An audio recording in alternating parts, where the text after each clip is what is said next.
Okay, so I'm going to make a cavalier or a cabinet oblique, and I'm going to make it of this shape right here.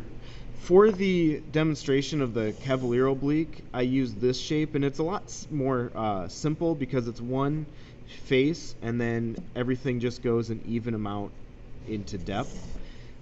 In our case right here, we have something that's got a front face, but then it also goes into depth kind of further back. That adds a little bit of complexity, but the way we start these is really the same each time.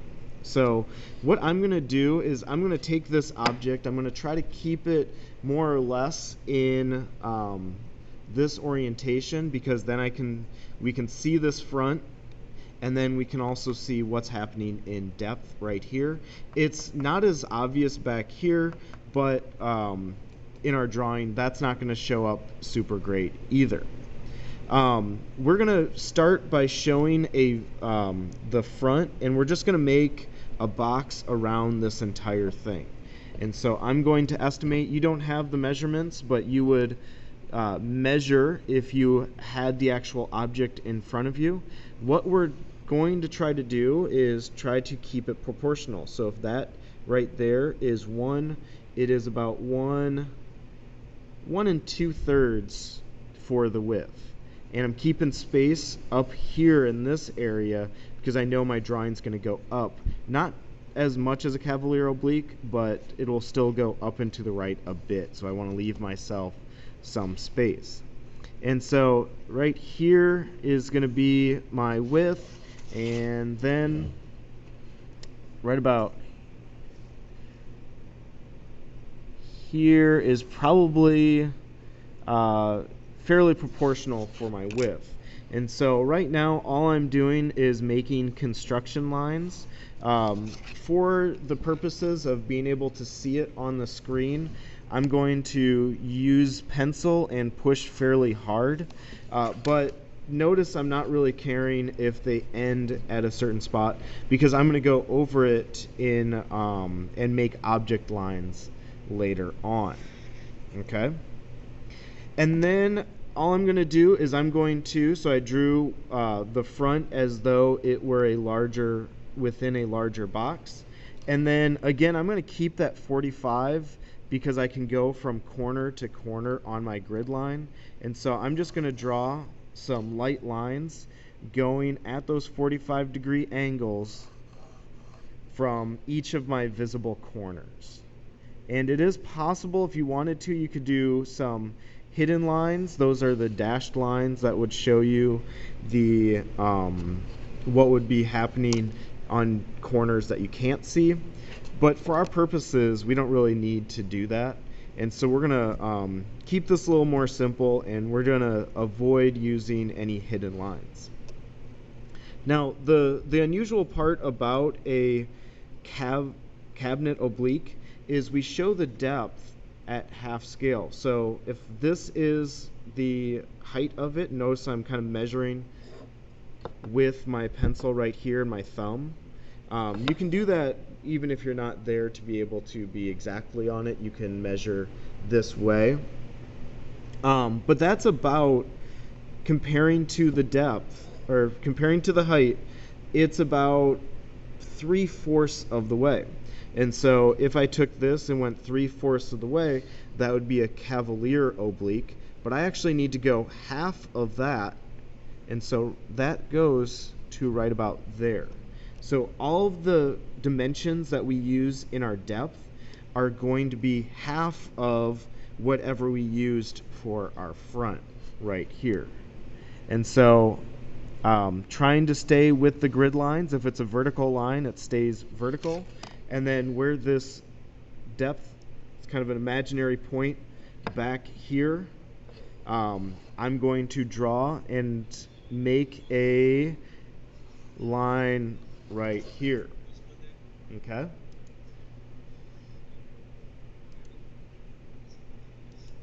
So far all we've done is made essentially a box around our true shape. From there, the next thing I'm going to do is actually just try to figure out what these angles are. And a lot of times with these drawings, especially when we get into perspective drawings, we're going to have to figure out and start with some lines and then maybe hit pause on that and go somewhere else. And so comparing to the height again, this is about an equal amount halfway, so halfway, and then it's, let's see, 1, 2, so there's 10. Here's the halfway mark, and then it's just a little bit on both sides right there, drawing this true to scale this direction. And then as far as height, it goes down probably about an even amount. So I'm going to take that measurement, look right there, it's about 2, and so I'm just finding those where the bottom of those angles actually end up, and I'm going to draw a construction line there.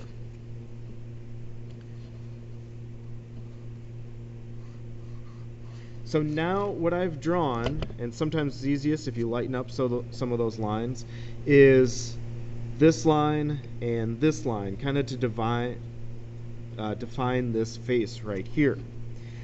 From there, I know that this point right here goes straight back into depth, so that goes at my 45-degree angle, and I can draw my lines to match.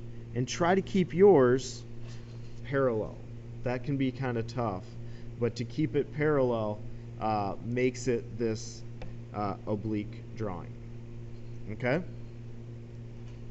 From there, what I've noticed is that I'm starting to define this face right here. So I've got this edge here. I've got this one as though it were to continue. What I can do is figure out, okay, where's that point? I can't see it on the object, but where's that point where these would meet? Well, that's straight back from here. So I just need to make sure that I'm lining everything up with my grid lines, drawing my construction line, and then connecting these dots right here. What I've just defined in this space right here, this kind of parallelogram, is what this face will look like in the final drawing. Okay? Then from there, I can estimate where this point is, and so that's about half of the entire distance. So the half of the depth, so I'm going to make a little mark right there for that half of the depth and draw a vertical line until it meets up with this angle here. And then I can also measure and kind of estimate the same thing. And so this depth, this width right here is about the same as this depth. So what I can do is actually take that little measurement there and go twice and just estimate that. Okay? So from there, I can draw a vertical line like so. Okay? And I think right now what I'd like you to do is take 30 seconds to try to get at least a start on this.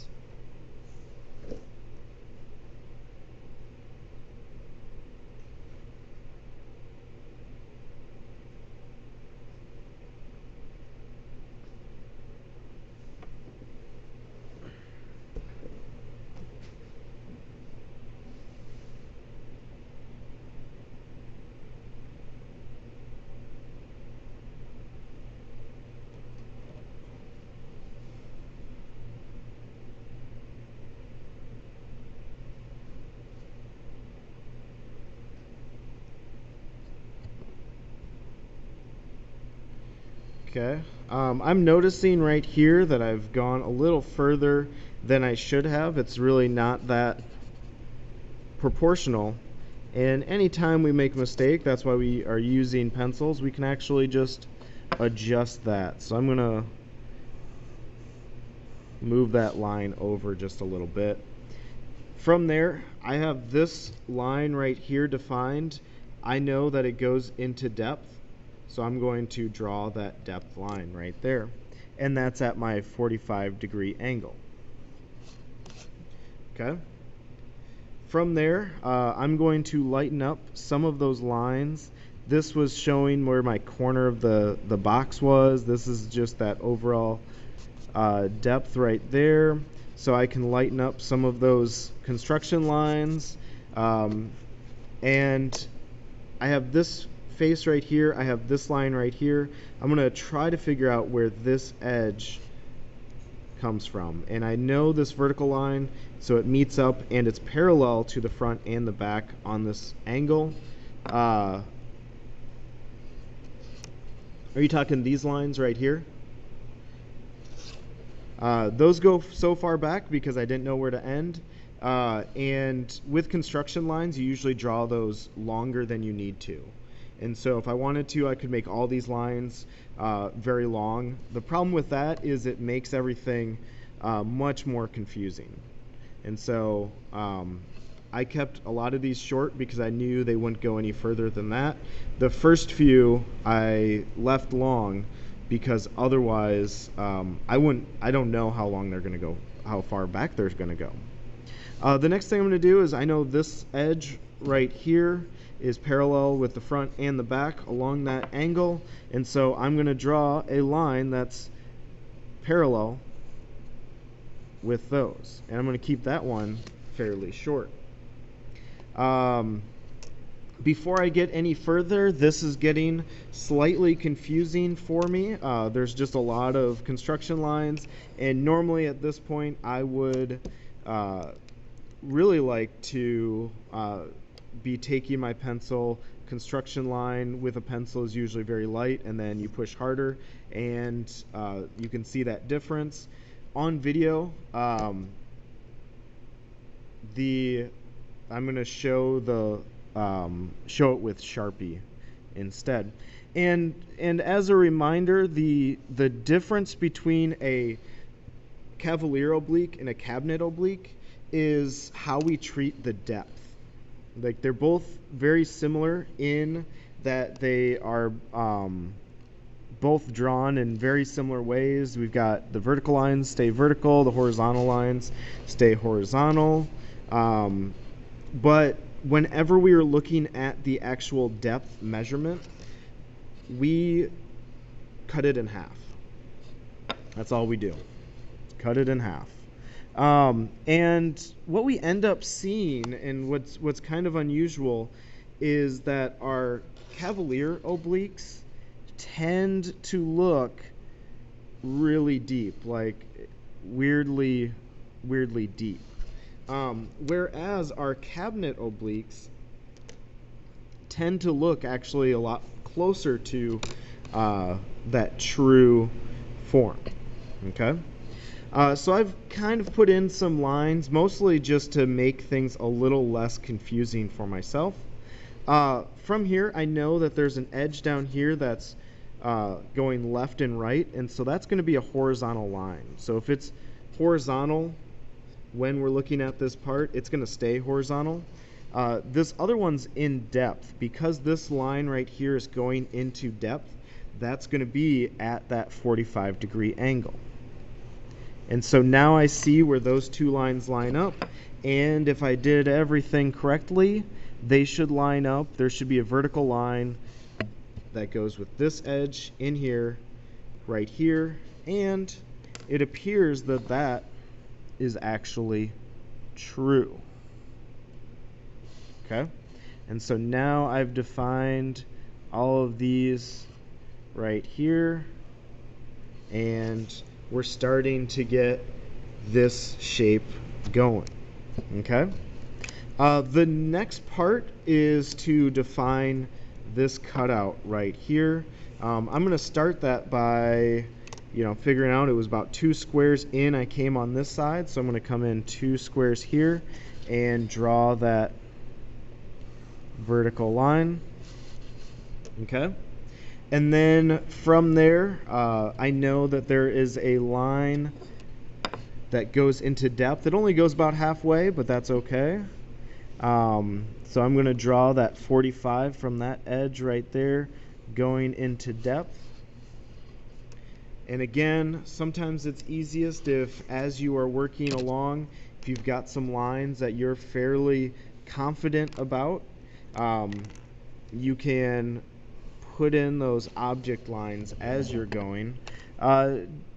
As long as you're pretty confident. There's a lot of stuff I'm not confident about here, so I'm going to not darken those lines in, but I am for these portions of the shape that I am pretty confident in.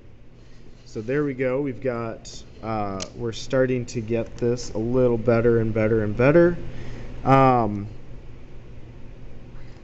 Then the next step is I'm going to define the angle here, that where this back edge is. I've never done that, so I need to do that.